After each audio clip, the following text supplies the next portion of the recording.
শয়তানের পূজা করার জন্য ইরানের রাজধানী তেহরানে পশ্চিমাঞ্চলের একটি এলাকায় জামায়াত হয়েছিলেন প্রায় ৩০০ মানুষ।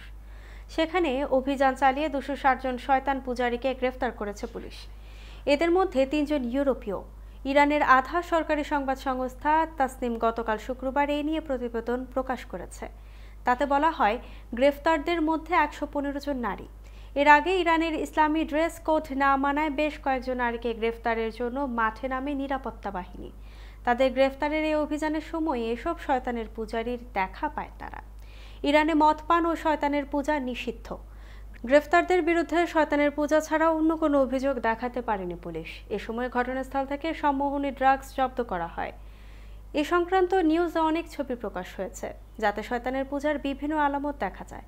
এর আগে ২০০৯ সালে শয়তানের পূজা, মদ ও রক্তপানের অভিযোগে ১০৪ জনকে গ্রেফতার করা হয়। আর ২০০৭ সালে একই ধরনের অভিযোগের ভিত্তিতে তেহরান থেকে গ্রেফতার হয় ২৩০ জন।